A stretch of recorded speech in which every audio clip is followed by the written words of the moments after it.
Hello, merci de nous rejoindre pour cet épisode Music Toast. Aujourd'hui, épisode spécial, Joe est en vacances. Du coup, épisode spécial, on a un épisode interview avec un invité surprise, Jesse. Hello. Merci de nous recevoir chez toi, dans ton studio. Avec plaisir. Et du coup, est-ce que tu peux nous expliquer ce que ça veut dire C4C, ton pseudo? Alors C4C, ça vient de l'anglais, ça veut dire Creations for Christ. Et en fait, ça veut dire création pour Christ.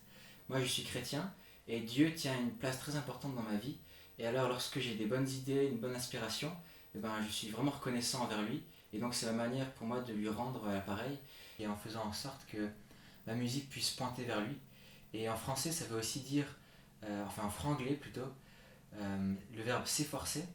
Et puis d'ailleurs, j'ai une track qui porte ce nom-là, C4C, où je développe un peu plus la signification de ce nom. Super intéressant. Du coup, on pourra aller écouter pour aller Exactement, ouais. plus en profondeur. Trop bien. Tu pourrais nous parler un peu de tes débuts musicaux, d'où tu viens, quels sont les instruments avec lesquels tu as commencé, à quel âge tu as commencé, et puis ouais, d'où c'est parti tout ça. Alors d'où je viens, alors moi mon père est balois, de Bâle-Campagne, de Suisse, et ma maman elle est australienne, du Victoria. Et eux ils ont décidé de vivre tout au nord de la France, et c'est là où je suis né. À l'âge de 6 ans, mes parents nous ont envoyés à l'école de musique municipale, et on y a étudié pendant 10 ans, tout juste 10 ans. Dans toutes les semaines, on y allait 1-2 fois par semaine. Et donc au début, c'était vraiment pénible, très pénible. J'avais vraiment une mauvaise image de la musique. L'une des raisons, c'est parce que le premier instrument que j'ai appris, c'était la flûte traversière. Et alors j'ai choisi cet instrument-là quand j'étais tout petit, mais après en grandissant, avec l'adolescence, tout ça, j'ai réalisé que cet instrument était quand même pas mal féminin. Quand je jouais en orchestre, j'étais toujours avec des filles, et je vivais un peu mal ça. Mais après, avec le temps, je dirais vers la fin de l'adolescence, comme ça, j'ai réalisé qu'en fait la musique, ça peut être hyper cool pour s'intégrer dans un groupe, pour se faire accepter, je trouve que c'est hyper valorisant de pouvoir jouer de la musique avec des amis et puis de pouvoir passer du bon temps. Et puis, à partir de 2013, j'ai commencé à enregistrer mes propres musiques. Et puis à partir de là, l'intérêt grandissait. Et puis j'aimais beaucoup l'aspect de pouvoir créer quelque chose, de pouvoir m'exprimer. Et puis à partir de là, ça s'est jamais arrêté, quoi. Tout ce qui est trop intéressant, c'est que le moment où tu as vraiment commencé à apprécier la musique, c'est des moments où tu t'es rendu compte qu'il y avait ce partage en fait de la musique, c'est ça? À fond, ouais. Ouais. C'est vrai que je vivais la musique, disons, je jouais souvent seul. Et puis aussi, j'étais pas suffisamment fier de mon instrument pour proposer des fois de jouer avec des amis. J'étais un peu réservé comme ça. Et donc ça m'a pris quand même un peu de temps pour réaliser le plaisir qu'on peut avoir à jouer de la musique avec des amis. Trop bien. Et du coup, actuellement, où est-ce que t'en es? Et puis, c'est quoi ton style? Est-ce que tu peux définir un peu ce que c'est ton style actuel en fait? Alors moi j'ai fait pas mal de styles différents dans ma jeune vie.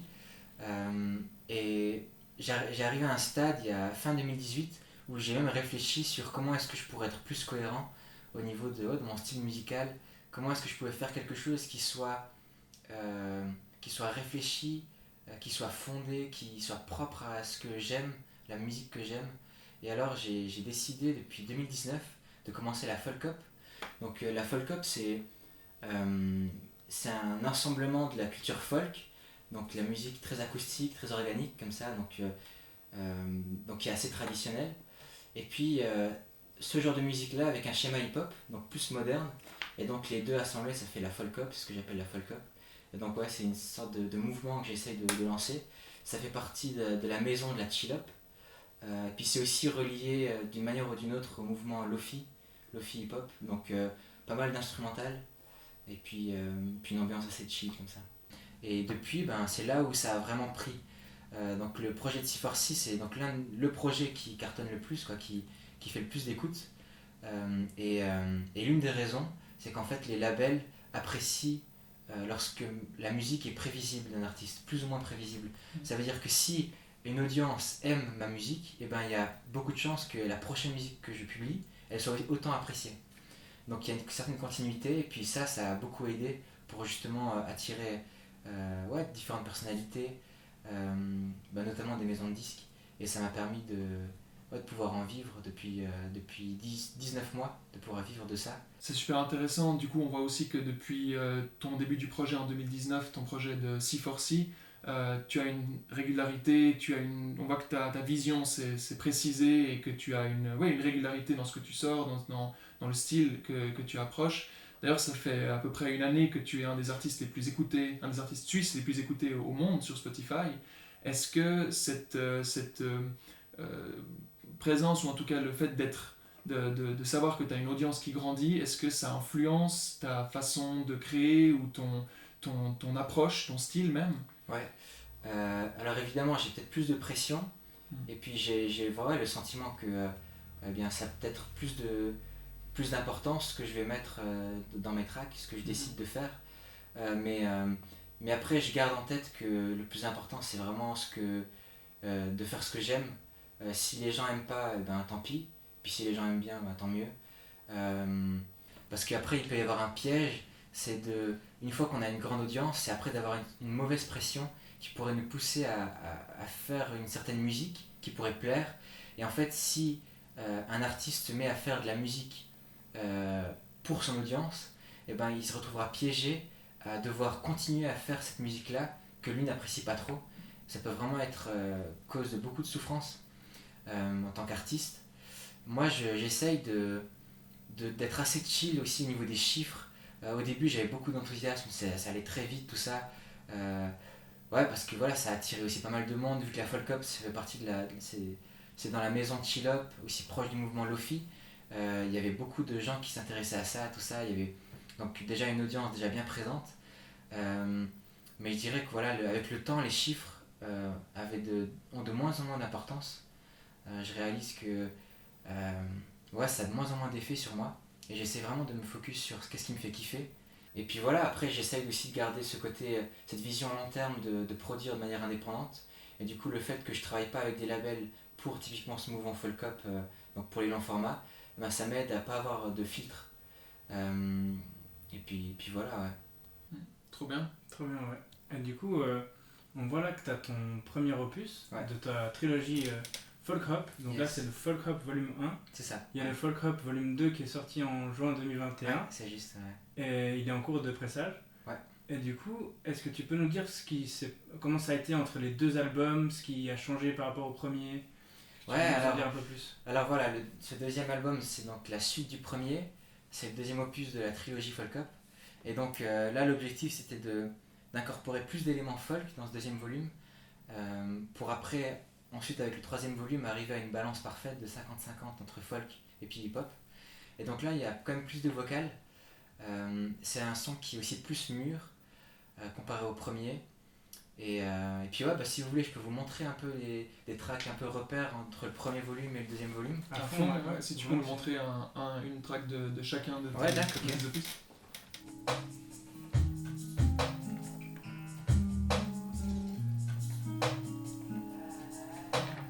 Donc ça, c'était Good Night, c'est ça? Ouais, c'est correct.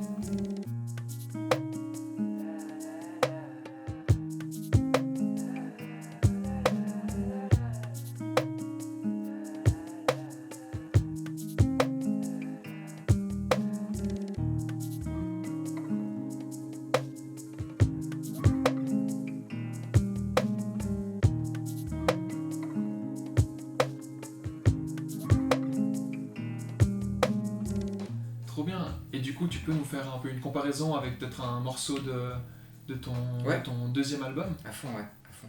Donc là, ce morceau-là de deuxième album, il contient plus de vocales. C'est assez rare qu'on entend chanter comme ça. La plupart du temps, la folk up, comme la chill up, c'est assez instrumental. Là, il y a plus d'éléments folk dans le chant.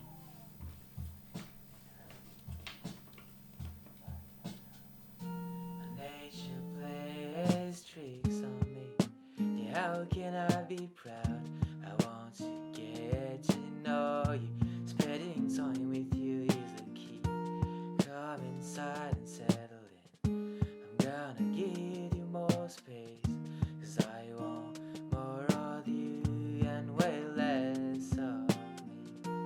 La la la la la la la la.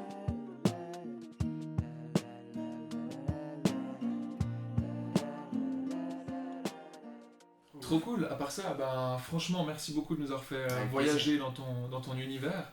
Et on se réjouit du coup à fond de pouvoir aussi écouter du coup le troisième et dernier opus de cette série C'est qui ça, ouais. sort en juin Juin 2022, ouais. Juin 2022. Trop bien.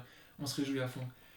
Pour terminer cet épisode, je te propose de faire un format qu'on connaît un peu, c'est-à-dire de proposer en 60 secondes en fait que tu nous présentes un morceau qui t'a inspiré ou motivé dans la musique. Donc du coup, tu aurais 60 secondes pour nous expliquer le, voilà, en quoi est-ce que ça te parle, en quoi est-ce que ce morceau en particulier te touche, et Ouais. ensuite on l'écoutera ensemble avec plaisir. Si Yes. ça joue pour toi, Ouais. les 60 secondes commencent maintenant. C'est parti. Alors moi, l'une des chansons phares qui m'a le plus influencé peut-être dans ma musique, c'est une chanson de Bob Dylan qui s'appelle Mr. Tambourine Man. Et en fait, cette chanson, donc elle a été enregistrée en 1965, mais il l'a jouée déjà en live à un festival qui s'appelle Newport Folk Festival en 64. Et alors, c'est la première fois que j'ai écouté cette musique, ça m'a beaucoup touché dans sa manière euh, de décrire l'histoire, de raconter par son chant différents événements. Et puis alors en fait là il parle d'un monsieur important, probablement un roi, on ne sait pas trop, qui a tout perdu et qui est vraiment dans le désespoir. Et puis il retrouve, il retrouve l'espoir dans la musique, c'est un peu son antidote la musique. Et puis alors je me retrouve pas mal là-dedans. Et puis pour la petite anecdote, c'est la chanson que j'ai jouée pour mon bac, parce que j'ai fait mon bac en France. Et juste pour finir, c'est grâce à l'option musique, et donc en jouant cette musique-là, que j'ai pu passer mon bac tout juste à plus que 10 sur 20. Bravo, Trop bien. félicitations. Alors volontiers si vous me faites Yes, découvrir le ouais. morceau. Alors.